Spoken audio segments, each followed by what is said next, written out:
Hi guys, welcome and welcome back to my YouTube channel. I'm back again with another video. So today's video we're gonna paint my toenails. After a very long time, I decided, no, let me say, the situation forced me to paint my nails because I'm going on a date and then I cannot go like this. I mean, my toenails look crazy, so I had to paint them. So now I'm just gonna do my prepping. I'm just pushing back the cuticles, and when I'm done there, I'm just gonna file off the shiny part on my nails so that the product can stick onto my nails. I do not want any disappointment here. I don't want to see any chipping or anything on my nails. I just want them to look good for 4 weeks. I'll come back after 4 weeks and then do another set. I just love long nails on my toes. I don't know if I'm crazy, but I love long nails so that I can do I love French on my nails, on my toenails, I mean to say. So just watch my my prepping and then I'll see you on the other side.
I'm done prepping my nails, so now I'm just gonna jump into applying the base coat, and then after I'm gonna cure for 60 seconds, and then when I'm done I'm gonna jump into applying the gel polishes.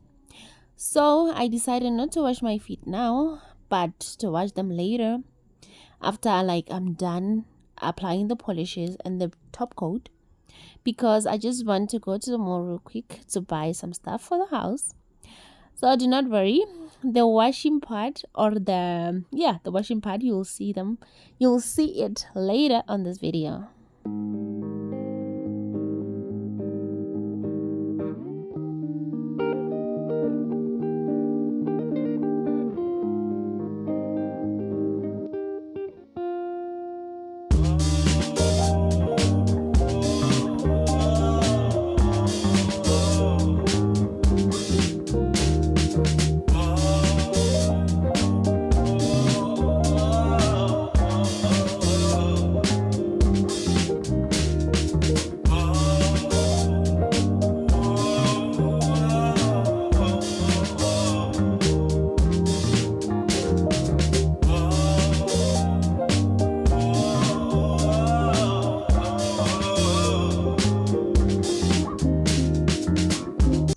So I decided to go with this cute baby pink gel polish. I'm gonna apply 3 coats of this because I'm doing them with thin layers. So I'm gonna apply 3 coats of this gel polish. It depends, you can apply 3 coats, you can apply less. It depends on how you want it.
Now we are applying the top coat, and when we're done, we're gonna jump into the washing my feet.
And that is it for today's video. Thank you so much for watching. Don't forget to subscribe and to hit that notification bell on so that you won't miss any of my uploads. And don't forget to smash that like button that is looking like this. And I'll see you on the next video. Bye bye.